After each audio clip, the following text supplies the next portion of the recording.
There we go. All right. We are moving on and we're on time, which has never happened at an ELO function before, but we are determined to break records. It's an unconference. We have to do things the opposite way we normally do. Welcome to Christine Wilks, who has been with us most of the day. Hi, Christine. Hi. And Christine is going to be talking about her project, her collaborative project with her team, writing new bodies, which I think is really exciting. I did a little bit of work on this early on, and I'm so pleased to see how far it's come. So Christine, I will turn it over to you and let you do whatever you need to do. If you need to test anything or need technical help, let me know. I don't think you'll need it from me though. Thanks. I'll just share my screen. Yep.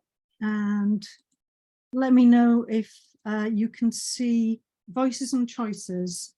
Yes. Yes, good. That's fine. I'll just move things around a little bit. Okay, so I'll start the slideshow. Right. I'll just move things now because I have to lose bits. So I've got a very big screen and a smaller screen. I'm going to do a presentation about Voices and Choices, which is the working title of a choice-based interactive digital narrative for body image bibliotherapy. It's a work in progress, and I was hoping to have an early preview that I would be able to share, online. But unfortunately, I've had November and December were just full of like mini disasters, so I haven't got as far. I didn't get to that stage with it, but I am going to show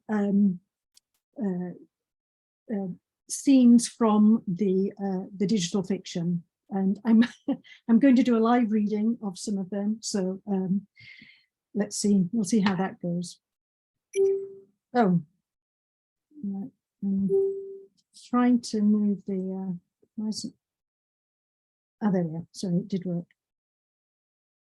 Sorry. So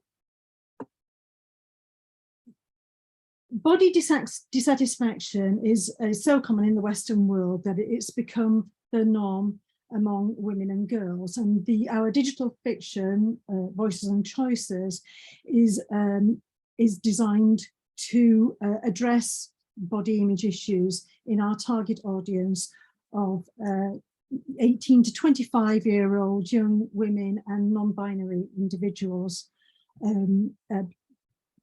mean, it's body dissatisfaction is so very common. It even affects girls as young as 8 years old. And there's so much pressure to conform to an unrealistic ideal that privileges the thin, toned, white, heteronormative, able body. And this can lead to a host of body image issues, such as poor self-esteem, anxiety, over-exercising, yo-yo eating, eating disorders, and more. And social media has really just made things worse. So writing new body worlds, initially we were called Writing New Bodies, but because of the way the project's developed, we're broadening that concept out to think about the body in the world as well as the individual and their body image. So Writing New Body Worlds is an international research project led by Astrid Enslin that aims to address these issues. And we're a team of transdisciplinary researchers in theories of gender and the body, critical psychology, art, social justice, digital media arts, electronic literature, narrative and digital culture. And I'm the creative practitioner or researcher creator on the team. And our goal is to critically co-design and evaluate an interactive digital fiction for body image bibliotherapy. So bibliotherapy is a practice of reading for mental health and well-being. And it's been around for some time, and the texts that are typically used in bibliotherapy tend to be novels, poetry, self-help books, and more recently graphic novels and comics. But we wanted to find out what digital media, and particularly digital fiction, might offer for the practice of bibliotherapy. So the project began with a period of feminist participatory action research with 21 diverse participants representing our target group who experienced some form of body image concern.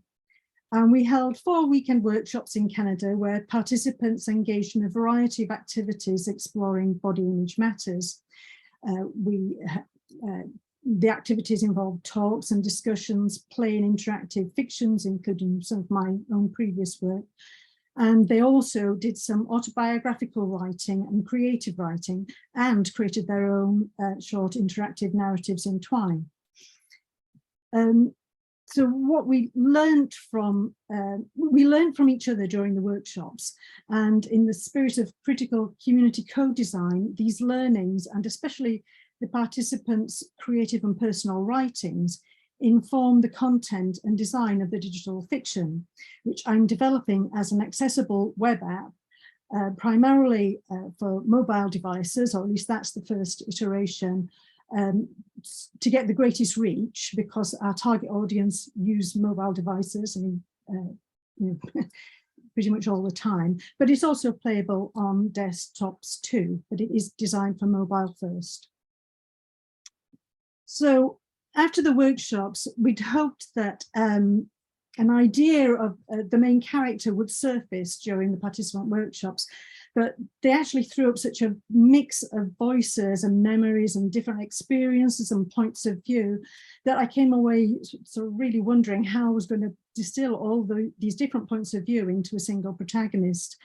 But eventually I came up with the main character, who's called Hayley, which is cisgender. She's a cisgender white woman who has body image issues relating to her size and shape. And this becomes evident through her self-talk. But there's also a range of other characters in the narrative. These are Hayley's friends and co-workers who express other points of view and or exhibit varying degrees of other body image issues. And some of these issues, experiences were drawn directly from the participant research. So Hayley is the character or point of view that the reader plays by making meaningful choices on her behalf in the interactive fiction. But because we want to resist the pressures of our hypervisual culture, which contributes to so much body dissatisfaction, collectively, we decided to avoid graphic mimetic representations of the body. Therefore, there's no avatar, there's no, in the digital fiction. It's text-based, but it's full of bodies constructed textually by the reader player from the dynamic on-screen lexia. So I'll just come out of the slides and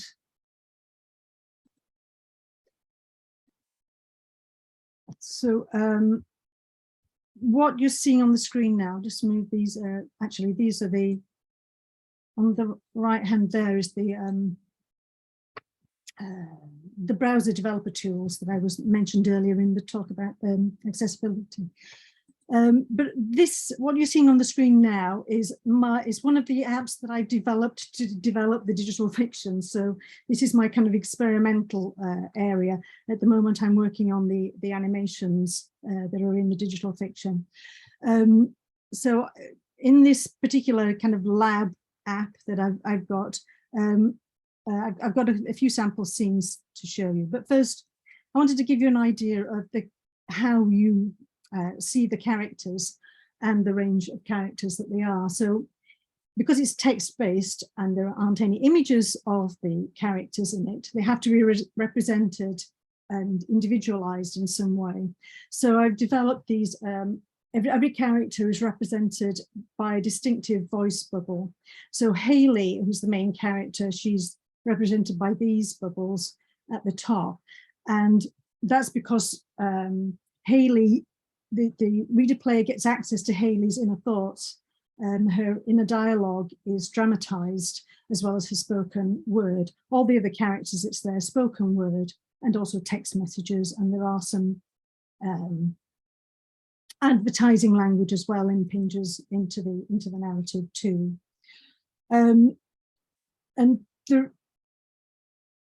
So I think of the digital fiction as actually more of a drama than a prose fiction, because there is no global narrator. There's no single highest level speech position from which the whole narrative discourse originates. All the characters speak for themselves, like actors in a play.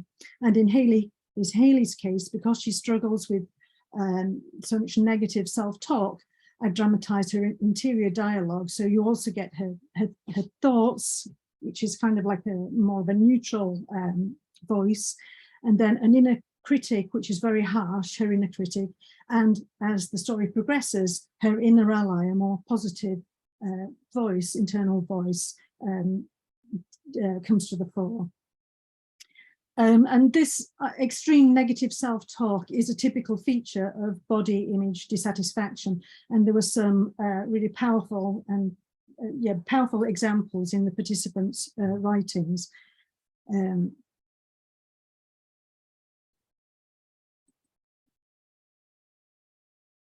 So, oops, hasn't gone back there yet. So the interactive narrative traces Hayley's daily life, working, eating, commuting, interacting with social media, and socializing with friends, and spending solitary time alone. And all the while she's struggling with her body image issues. And the narrative builds to a climactic crisis scene where the narrative branching really starts to diverge most dramatically. But I'll first show you the opening of the interactive narrative.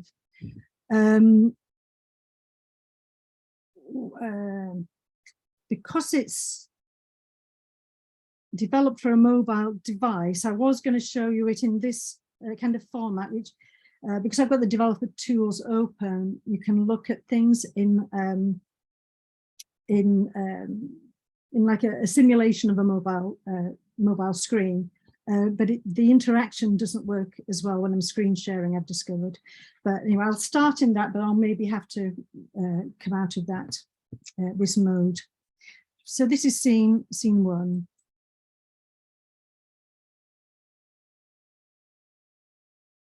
Too tight, fat, fat, fat. Too tight, disgusting blubber, waistband. Too tight, cutting me in half. Oh, it's working. Wish it was stretchy, better for sitting all day. Horrible muffin top. Come on, finger on keyboard. F7 to F21 equals some cell ref. Worse than muffin top, rolls and rolls of fat, fat, fat. Does this shirt hide it? Pull it down, cover it. Hurt fat chance. Copy formula, which sheet? Cost benefit? No. Value chain analysis? Where's that? This one's stupid. Too tight, too tight. Why the hell did I wear these chinos for work? Would anyone notice if I unbuttoned? Oh, relief. Okay, value chain analysis. Now the zips pinching, zipper teeth eating blubber. What's this? What? Oh, pivot table. Hunching like a blob, a fat blobby mess at a computer. Sit up straight. Hayley, a word. Oh no, did she see? Yes, Tracy. The Q3 cost benefit analysis. How's it going? I need it ASAP. Sure, yeah, nearly done. Let me see the figures. How's it shaping up? It's a bit over. That won't do. You need to downsize somewhere. Yeah, belly region. How about cutting some of this? That's excess to requirements. Zips going. Shave a bit off there. Incidentals, yes. Oh my God, there goes Cheryl from HR. What does she think she looks like? A woman of her size should not be wearing clingy clothes. Is she fatter than me? So inappropriate, especially for the office. Does she ever look in the mirror? Never look in the mirror. Too fat and hideous. Anyway, back to the figures. I'll downsize, yes. Downsize me, fat chance. Good. We want a lean operation. Any excess smacks of inefficiency. And we don't want that, do we, Hayley? No, Tracy. She's looking at my belly. She thinks I'm inefficient. So when can I have it? Soon? Come on. Soon? Come on, Hayley. Clarity. In 30 minutes? No later. Keep it trim. Yes, Tracy. She thinks I'm fat. She saw me undo my waistband. I'm unprofessional. Belly blubber. I'll never be successful. I should diet. I should exercise more. I should work harder. And basically, obviously, you select one of those, and but this is just a demo scene, so it doesn't. These links don't go anywhere at the moment.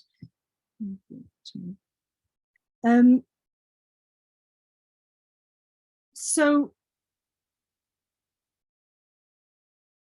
I'm just wondering what to show next. I don't think I've got that much time. So the start of one of the things that I was thinking about when developing this app was how to make it therapeutic, because it's a bibliotherapy. The idea is to use it for bibliotherapy. So I considered different therapies that deal with address body dissatisfaction, and cognitive behavioral therapy, CBT, is one of the approaches that is considered to be one of the most successful therapies for body image problems and body dysmorphic disorders. So I incorporated some CBT. However, as a group, as a team, we have some reservations about CBT because it focuses on the internal. It emphasizes cognitive restructuring, and that tends to put the onus on the individual, and which and it also can emphasize that mind-body dualism, and which is something that we want to challenge in the digital fiction. But CBT is useful, and for example, the body image workbook encourages the reader to question their appearance assumptions, which are core beliefs about a person's self-worth being based on their looks, essentially. And the author, Cash, describes two groups of people who are assumers, who tend to agree with a typical appearance assumptions, and doubters who tend to disagree. And he found that assumers experience far more body dissatisfaction than doubters. So to some extent, I designed the cast of characters as they kind of fall into two camps, assumers and doubters. And Hayley starts off as an assumer. She has a lot of, it feels as though the body image is, you know, like the most important thing about her, the way she looks.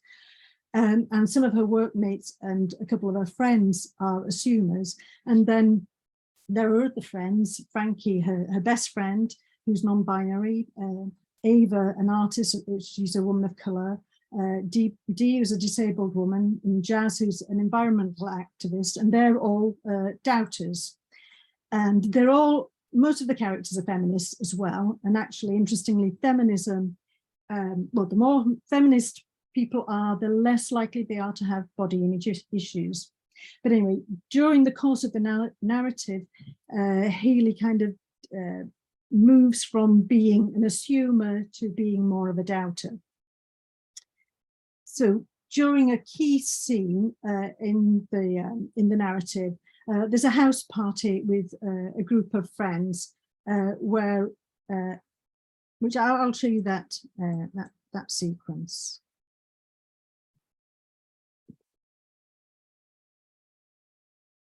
More bubbly, May. No thanks, Hayley. Come on, May, it's your birthday. I know, but work tomorrow. Got to keep a clear head. She thinks I'm drinking too much. Fat, drunken slacker. Embarrassing. She's so pretty and trim and perfect, always checking herself in the mirror. Who needs one that big? Don't look. One look and I'll crack it. And Emily with her glossy hair, skin-tight dress, flat as a board belly. How does she get it like that? I'm so huge, like a beached whale. Hey, everyone, group selfie. Oh, no, hide. Squeeze in, everyone, make room for Dee. Hayley, where you going? Don't sneak off. I'm not. Keep to the back, put mirrors behind. Get your ass in here. Jazz is such a bully. Come here. Frankie too, I'll never fit. Bloated, blubbery. Can't fit, can't. Mirrors behind. Oh my God, my fat back view in the mirror. Eyes front, everyone, smile. Oh no, I broke the mirror. Ow, watch out. You stupid, fat, blundering, broken glass. Step back, everyone. Oh, May, I'm sorry. I'm so sorry. 7 years bad luck. I'm so sorry. What?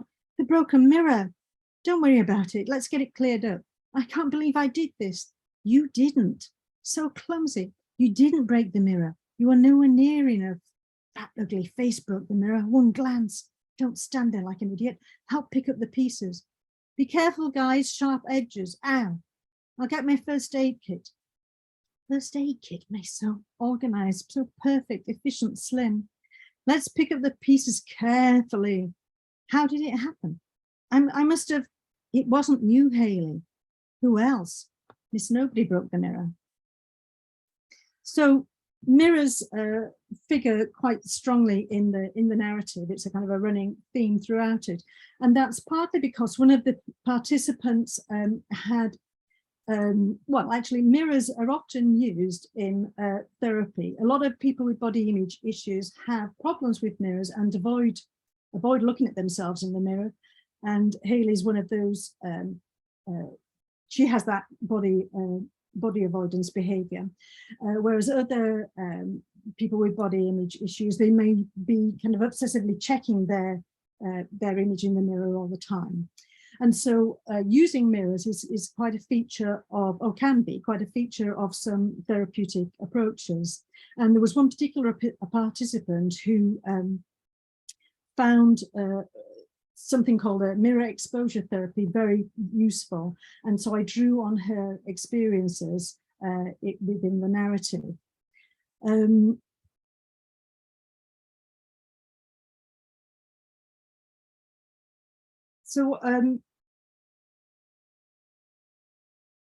So also in the narrative, I'll just very quickly go to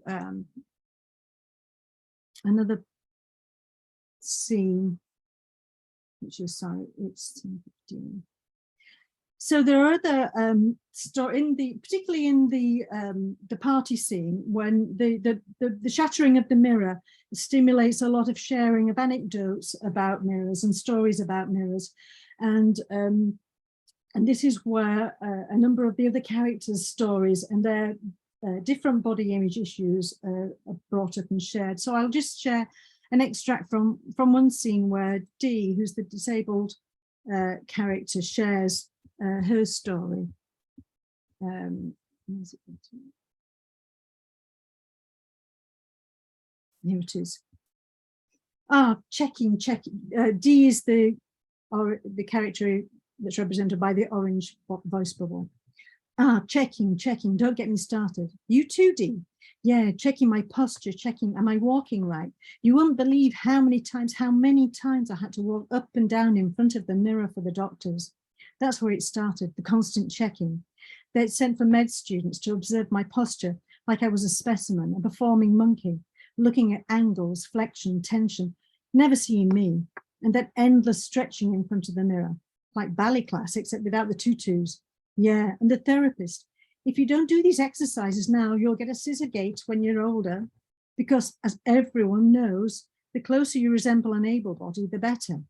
Is that not okay, Dee? You don't want that. Well, you've got to ask yourself, why were all the medical professions, all of them, so concerned about my gait being normal, or as near to normal as possible? I don't know, because that's healthy or easier, because that's what's desired. I couldn't miss the point, even at that age. That's what's desirable. You don't want to be desirable. Of course I do, Hayley, but at what cost? You know, surgery, physio, it's painful. You begin to wonder, is it worth it? And also, who dictates what's desirable? Exactly. They kept telling me how good it was I didn't carry extra weight on my body. So much praise for being small and slight, like it's a frigging moral virtue. Yes, extra weight would make everything more difficult. I was a good little girl. I was a model patient. Aren't you thankful for what they did? I mean, aren't you glad they did what they could? Yes, Emily, but I'm a person, not just a patient. They have trouble seeing that. I knew they wanted to do their best for me, but they had this image of me, of what I could become, this ideal. I knew they wanted to make my gait match up. They didn't want it to mar the pretty picture I could become. They wanted you to be attractive, acceptable, pretty as a picture, fuckable, to put it crudely. Eva. Anyway, I'll stop there. And I'm kind of running out of time. So I'll just go on to, so one of the therapeutic approaches, because we had difficulties with CBT, just taking a CBT approach to it. So one of the therapeutic approaches that I found that I thought was more useful for this kind of project is called ACT, which stands for Acceptance and Commitment Therapy. And ACT is about, it's a development from CBT, but it has some important changes. So ACT is about accepting your thoughts and feelings and being present. And it's about connecting with your values and taking effective action. And I felt these were really important from a storytelling perspective. It helps to think about the character arc and the way a character changes through a narrative, but also because it's about values, because ACT emphasizes values and taking effective action, it means that in the narrative we can address the broader societal issues that affect things like body image. And I think I'm going to have to stop there. I had lots more to say, but I'm running out of time. So I'll just stop there and, take any questions if there are now. There we are. Stop sharing my screen. Thanks. Thank you so much, Christine, for that. I know that there's so much that you can say on this topic, and I'm sure there's been so much research that you've done into what you put into these narratives and the perspectives and the voices that you use. Can you, I think since Alan has sort of posed the question in the chat, can you talk a little bit about sort of the choices that you've made and focus, or perhaps that the project has made, and focusing mainly on women at this juncture? Well, women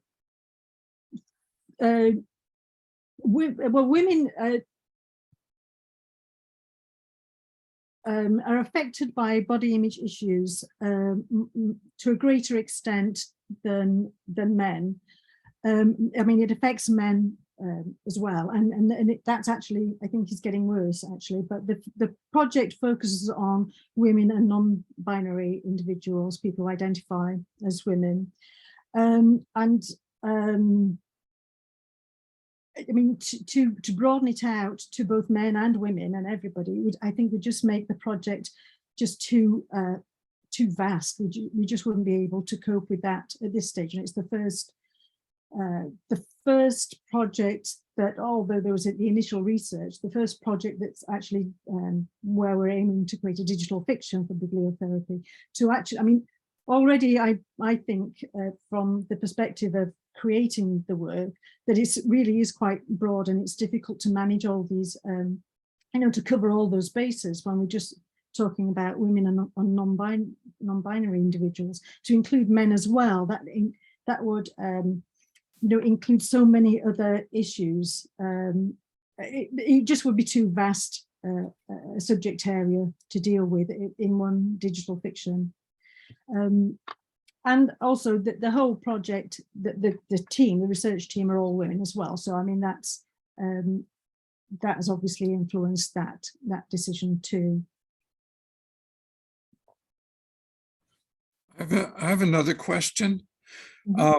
This may sound very naive, but I would worry about, I'm just saying for myself, I would worry about in a situation like this, giving the wrong advice or not being a trained psychologist. I don't know if you are or not, of course, but in other words, it's so easy for people to go off the edge. It's so easy for people to go off the edge. And I wonder about what sort of training or what sort of support there is so that that doesn't happen with this.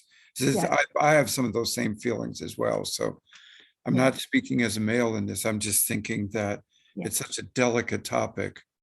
Yeah, it's something that we've been we've considered a lot. It's one of the things I was going to talk about, but I haven't didn't get round to it, didn't have time. But we do have a psychologist on the research team. Oh, good. But it is something that we're really aware of, and and that's why one of the reasons why it is taking so long to develop the work. And we will be testing it with users as well. But we definitely, I mean, it is really difficult to create a character that has body image issues, because you've got to kind of represent them in a realistic way, you know, to show that what the problem, the nature of the problem. But then you also run the risk of triggering that in a potential audience, in vulnerable individuals. And so we really do have to be careful about that. And we will be doing testing and making sure that we're not doing, but we'll have, of course, trigger warnings at the beginning. So if anybody has, and if anybody feels that they would be affected by it, adversely, then they will be forewarned. But yeah, it is something that we're very much aware of. The possible trouble with trigger warnings, of course, is that you may get halfway into it and then start feeling the slope downward. You know, it's because it's not a specific event, and your description of the inner thoughts is perfect. So you just sort of can slide into that. Yeah, it's a big issue, and I'm going to have to rewrite quite a bit, edit quite a bit, because I think I've overdone the negative self-talk. Even though it's compared to what the participants wrote when they were expressing their negative self-talk, it's pretty realistic, but it can have a detrimental effect, and it can just actually be a bit depressing as well. So yes, it is quite realistic, and it's an amazing talk. As Lyle said in the chat, this is great. Let's keep it going in the Discord. Definitely, because there's so much. Move on, but this is so important. Thank you so much, Christine. You're welcome. Thank you. This will be a great work, and keep adding it. Thank you so much. All right, grand. I'm going to stop the recording